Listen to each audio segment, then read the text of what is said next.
Saya kata saya nak buat suatu ekspedisi yang gila, kita tak boleh jadi orang normal. Kita kena jadi gila. Gila yang berwawasan. Sebabnya, kalau kita jadi orang normal, saya berani garanti lah, siapa yang buat macam ni takkan capai apa yang nak buat. Itu kata Khairil Aslan Abdul Rasid yang membuat kayuhan solo merentas negeri di Semenanjung Malaysia bermula 13 Januari lalu. Biarpun diduga dengan cuaca panas terik serta kering sepanjang perjalanan dari Gombak Selangor dan tiba di Melaka semalam, namun ia nyata tidak mematahkan semangat bapa kepada 4 orang anak ini.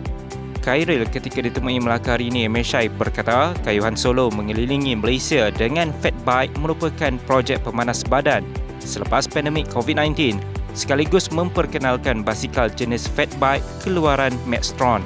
Saya membuat kayuhan solo untuk tahun 2020 ni atas sisi pemanas badan untuk kita berehat selama 2 tahun kan, tidak melakukan apa-apa aktiviti yang endurance ni. So ni melengkapkan untuk saya punya training untuk projek pendakian dunia pada 2023.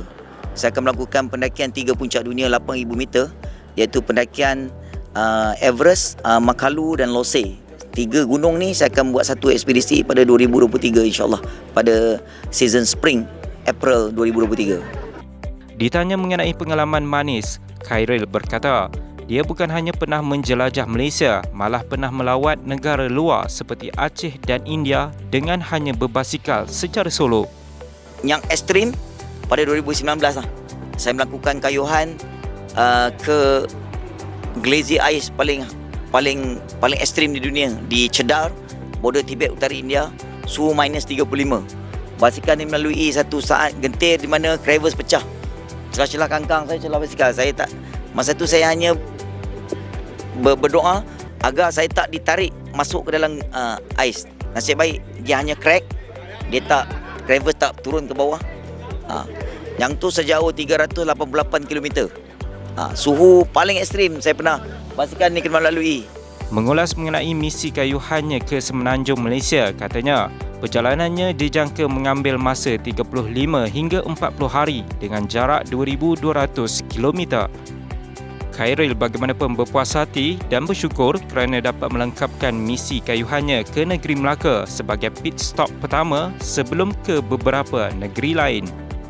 Bagi saya, kalau orang yang kayu basikal ni, yang touring kayu basikal ni, paling mudah datang kat Melaka. Dia tak perlu risau pasal jam.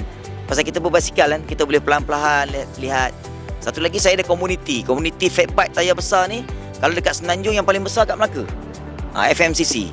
FMCC adalah satu komuniti saya yang paling besar di Semenanjung Malaysia. Berbasikal jarak jauh ni, yang kata apa, memberi satu impact yang cukup besar bila kita keluar daripada Kepompong.